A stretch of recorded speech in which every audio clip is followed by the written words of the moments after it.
Good morning. बस्नुहोस् बस्नुहोस् बस्नुहोस्। त हामीले अस्तिदेखि ऋतु विचारको कुरा गर्दै गर्दै आएका थियौँ। त हामीले वसन्त विचार अस्ति नै पढिसक्यौँ, मजा आएको थियो। एउटा वसन्त विचारको तपाईँले श्लोक भन्नु पर्दाखेरि त्यो अन्तमा के भएको भने भ्यागुतो र हिलोको कुरा भन्नुहोस् त। 1 2 3 हिलैमा भ्यागुतो बस्छ, हिलैमा कमल निस्किने, स्थानले मात्र के गर्नु भिन्नै छ गुणको गति। के को महिमा? स्थानको महिमा कि गुणको महिमा? हामी पनि त्यस्तै गुणी हुनुपर्छ भन्न खोजिएको छ। त्यहाँ भने आज हामी हेमन्त ऋतुको 1-2वटा श्लोक पाठ गर्छौँ र पाठ गर्नुभन्दा अगाडि हेमन्त ऋतु जम्मा कतिवटा ऋतुहरूको वर्णन गरेका छन् कवि शिरोमणि कविले?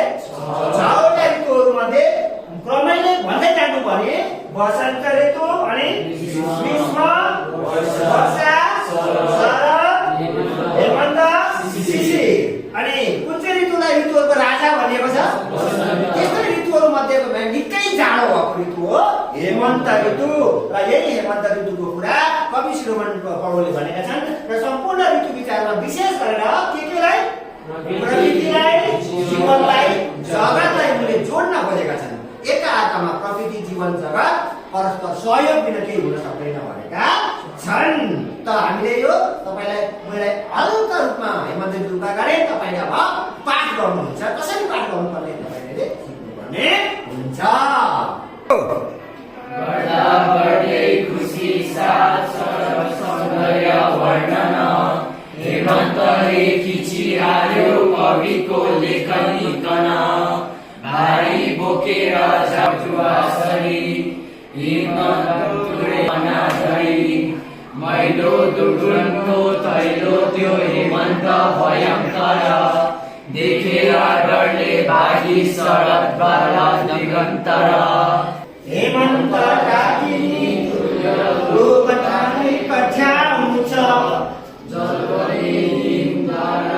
जो पायो अठ्याउँछ। घसी भस्म तुषारोको कुइराको लटाधरी,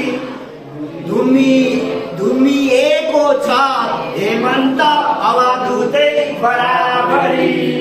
फेरि फर्स्टको सुरु गरौँ। गर्दा गर्दै खुसी साथ शरद सौन्दर्य वर्णन, हेमन्तले खिचिहाल्यो कविको लेखनीकन। नेक्स्ट।